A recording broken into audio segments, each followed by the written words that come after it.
let it go through. We've seen at least one goal that was ruled a goal on the field, overruled for offsides on replay. We've seen more penalties in this World Cup, it seems like. Is it a more aesthetically pleasing game or less aesthetically pleasing game with VAR involved?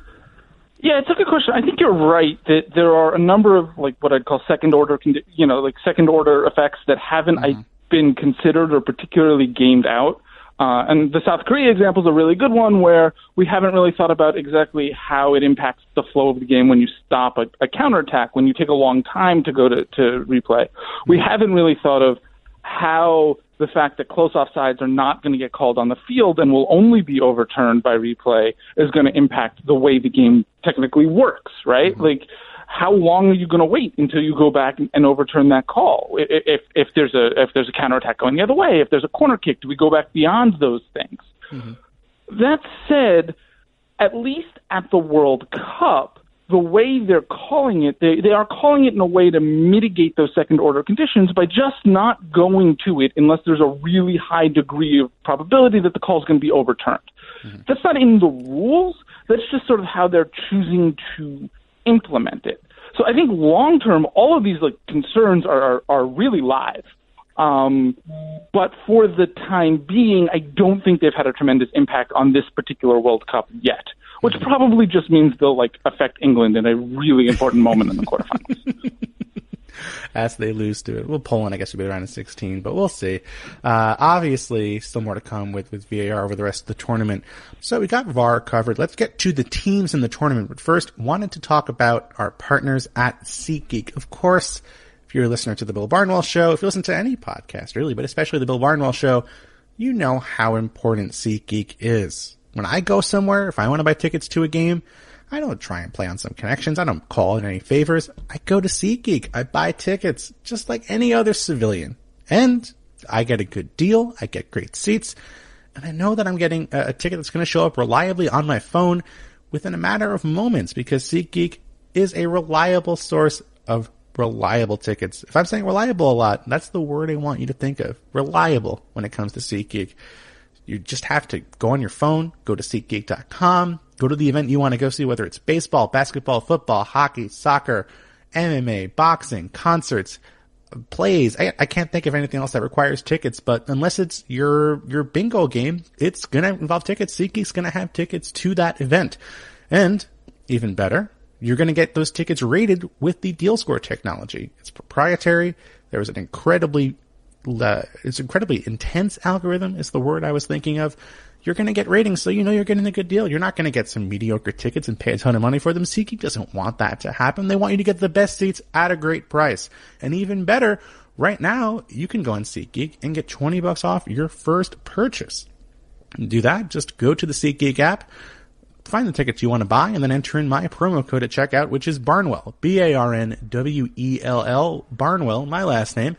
And you'll get $20 back on your first SeatGeek purchase. It's a great deal. So head over to the SeatGeek app, go to SeatGeek.com, wherever you want to purchase tickets. Just make sure you use my promo code Barnwell to get $20 back on your first SeatGeek purchase today. So far, through 2 matches for some teams, 1 for others, the biggest surprise in the tournament, at least to me, is Russia, a team that was regarded as the host, obviously, maybe favorites in some ways to get out of their own group, but not a particularly impressive team on paper. But through 2 matches, 8 goals scored, 1 goal against in 2 matches. Pretty good. Are you impressed with Russia relative to your expectations heading into the tournament itself? It's hard. They haven't played anybody who's remotely good. Sure. I mean, Saudi Arabia are probably the worst team in the tournament. Egypt with Mo Salah just coming back from injury. Again, not a strong team. They have been more impressive, certainly on the scoreboard than you would expect. Mm-hmm. They have not, to me, been impressive in a way that makes me think that they are once challenged by a good team. Necessarily going to surprise. So they were one of the favorites to get out of the group before the tournament. They're going to get out of the group. They're certainly getting out of the group in a more impressive way than expected, but it doesn't particularly make me think that they're going to be a surprise semifinalist or something. Is there something they could do in the near future that would impress you? I mean, if in the final game, of the group stage, if they were to handle Uruguay's physicality in a way, Uruguay are a very good defensive team, and I assume they'll be committed to trying to win the match, because winning the group means that they'll face the runner-up from Group B instead of the Group B winners. So there is something to play for in that match. So yeah, I think that it is a step up in class for Russia playing Uruguay, and if they look impressive there, then maybe you have to start to reevaluate. Mm-hmm. On the flip side, is there a nation that has surprised you so far, at least, again, the limited sample of this tournament, in a way that you do think you genuinely have a higher opinion of them than you did heading into the tournament? Yeah, I think Senegal was better than I expected them to be as they beat Poland. There's a tremendous amount of talent on that team. Sadio Mane is probably the most well-known player, Liverpool's winger.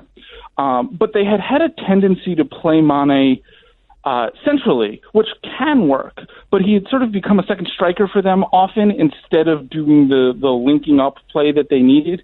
And that had sort of cascading effects that made them lose sort of both their coherent attack and oftentimes then sort of defending on counterattack situations, they would become quite open. They played him out on the wing in their first match against Poland, and that really made a difference. And they looked quite impressive. And given the way that group has broken out, they have a really good chance to come out of the group now. Mm-hmm. And they just look better than I expected them to. Yeah, I mean, certainly with that group where Japan pulled an upset over Colombia, helped by a third-minute red card, Senegal beat Poland, you would have maybe, I would imagine, figured that Poland and Colombia might be the favorites to come out of that group, and now it looks entirely different. Yeah, that was certainly the pre-tournament wisdom. Poland with Robert Lewandowski had been a good qualifying team. They'd scored a lot of goals. Lewandowski's a really good striker, and Senegal really, really strangled them. The challenge, of course, is that the teams that come out of that group play most likely Belgium and England in some combination or other, and those are both good teams. So, I mean, I don't know that I would necessarily expect Senegal to stage a big upset at that point, but I think even getting out of the group stage is an achievement. Of course. On the flip side, or I guess on the flip side previously, so on the flip side of the flip side, there is certainly no shortage of big countries who've got off disappointing starts one way or another. Whether they've been gaining points or not is another question, but let's run through them really quickly, and I want to see if, like I said, based on your opinion on them before the tournament and what we've seen so far, whether we're in one match or two, if that's changed. And let's start with Germany, who played maybe the most entertaining match outside of the Portugal-Spain match in this tournament. 1-0 loss to Mexico. Really an entertaining match, but Mexico seemed to genuinely outplay them for the vast majority of that match. 1-1-0 could have scored 2 or 3 times, if not for a couple of missteps here or there. Are you concerned about Germany? Is there a change they can make versus what we saw against Mexico?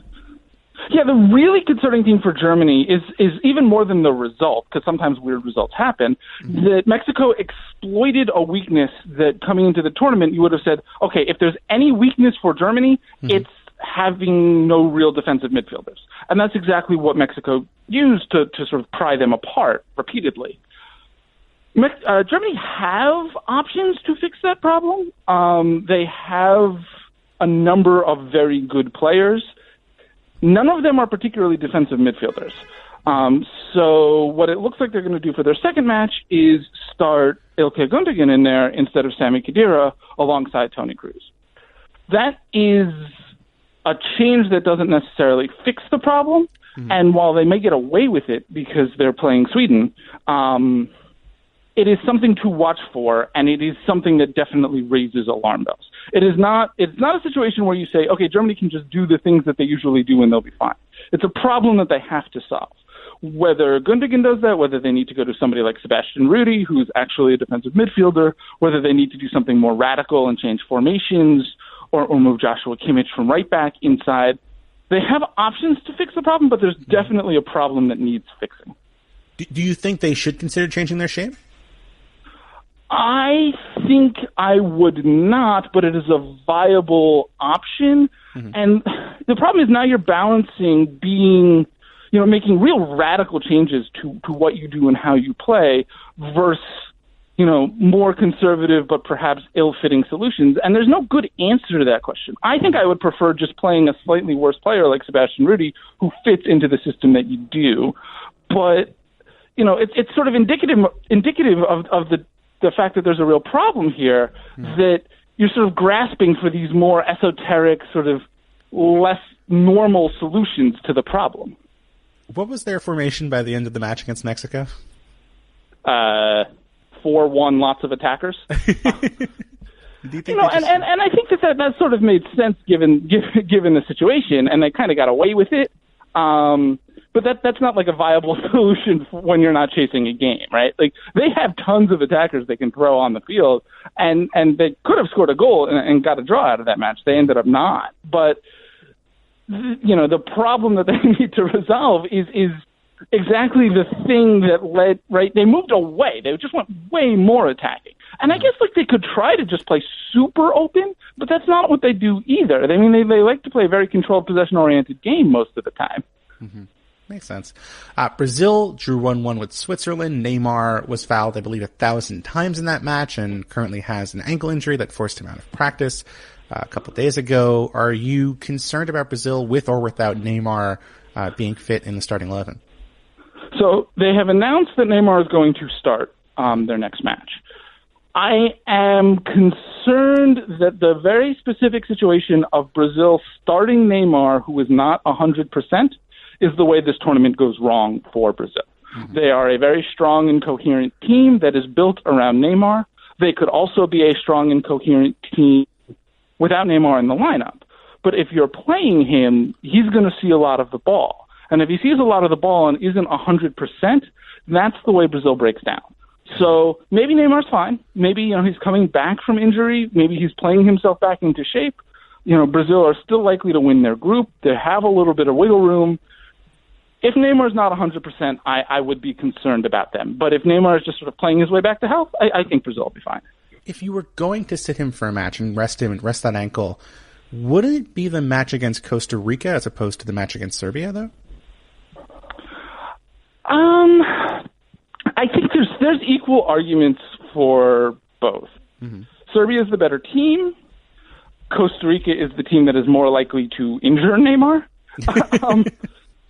Right? I mean, so there are sort of arguments in either direction.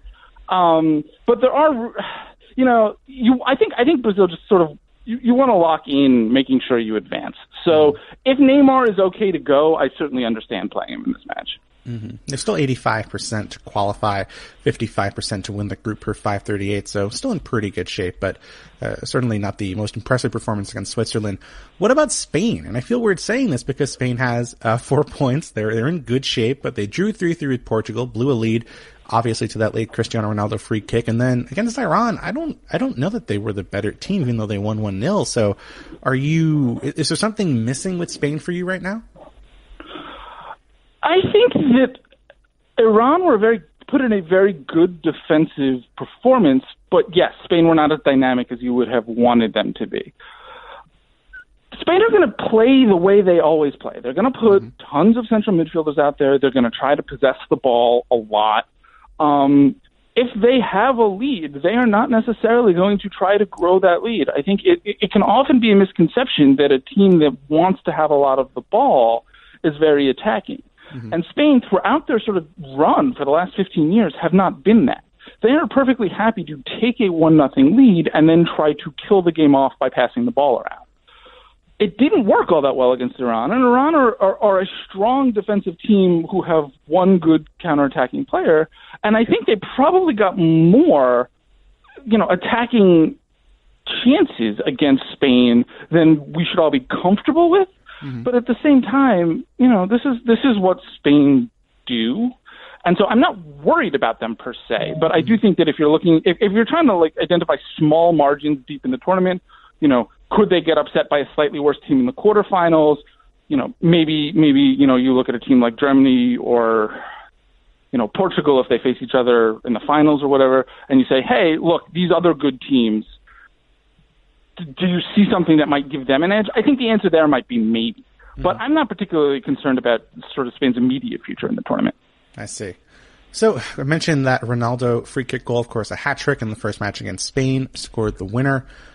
in the second group match for Portugal. 4 goals for him in this tournament. Only had 1, of course, in each of his first 3 tournaments. I mean, obviously, in those other tournaments, he had more of an impact than just scoring goals. He had the winning penalty.